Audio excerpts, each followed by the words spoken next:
To intercom.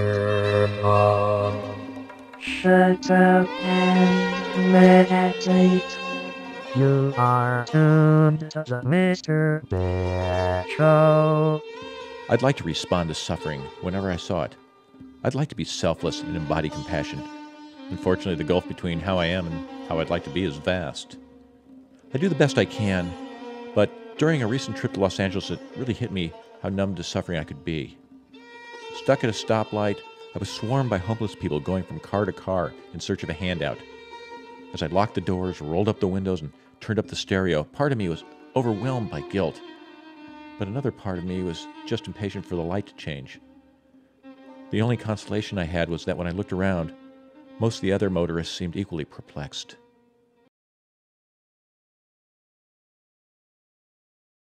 Earnestness should be worn lightly, grace under pressure and all that rut. And what could be more traumatic and more challenging to the human spirit than being a down-and-out vagrant panhandling in Santa Monica, California?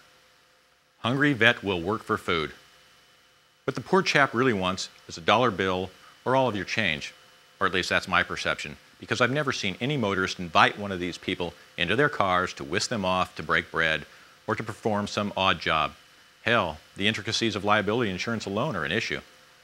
The cardboard sign serves a different purpose. It's not saying, let me get into your $65,000 luxury sedan so you can take me to your home for a bath, after which I'll gladly clean the grout in the tile around your swimming pool.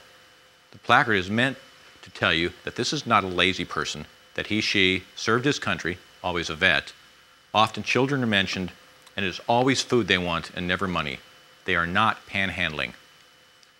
When I get off the 10 freeway at Lincoln Boulevard, I always remain poker-faced and stare straight ahead, because there are always hordes of unfortunates with placards in hand that know they have you trapped on the on-ramp as long as the light stays red. Whole congregations of them hang out in the oleander bushes, working in shifts, swarming motorists like locusts.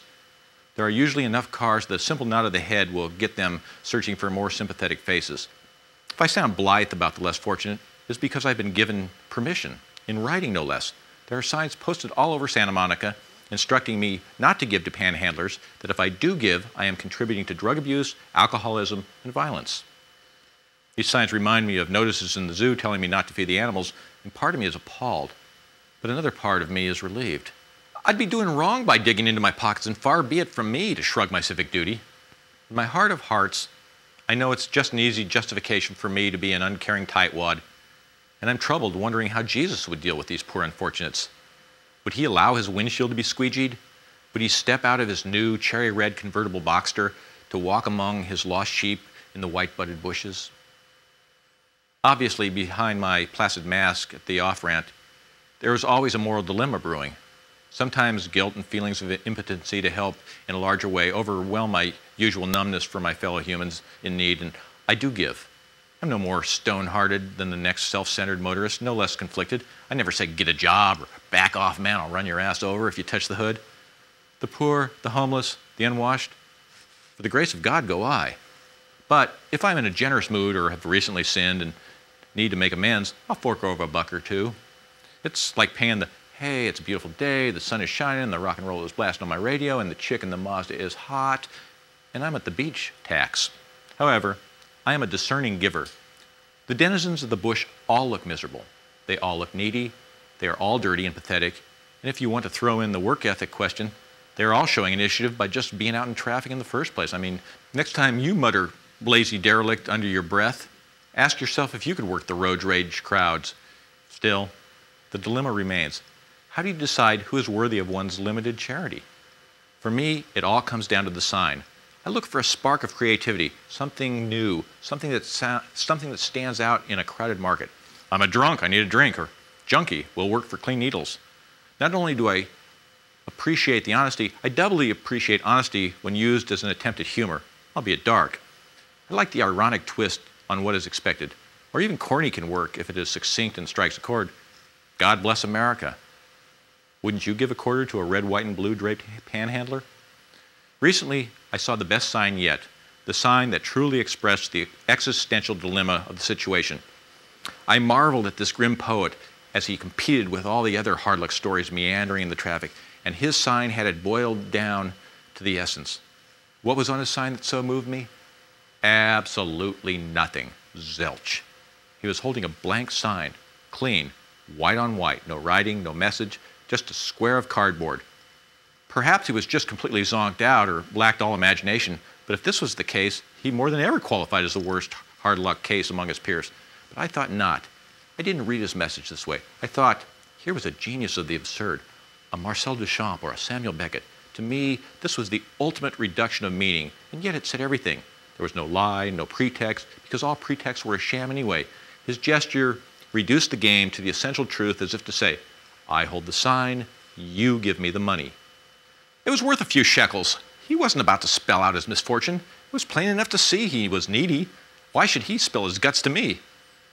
Was his hard luck any of my business? He needed and he asked. That was enough. That was the connotation of the blank sign.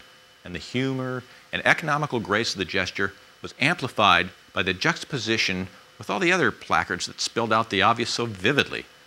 Driving away, I felt that I had not given money to a panhandler, which would have contributed to alcoholism, drug abuse, and violence. No, I had paid to see a fine performance artist at work, someone who used an elegantly simple gesture to make me conjure up layers of complex feeling about him, society, and myself. It was a win-win all around, everything a theatrical experience should be.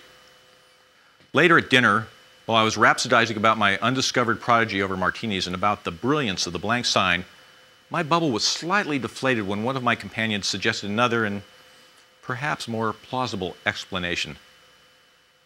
Maybe the guy was just holding a sign backwards.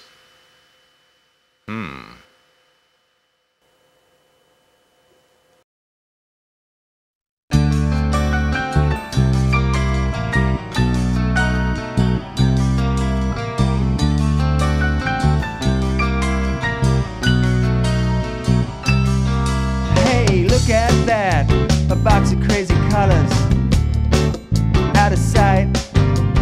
Everyone together riding one blue dot. Hold on tight.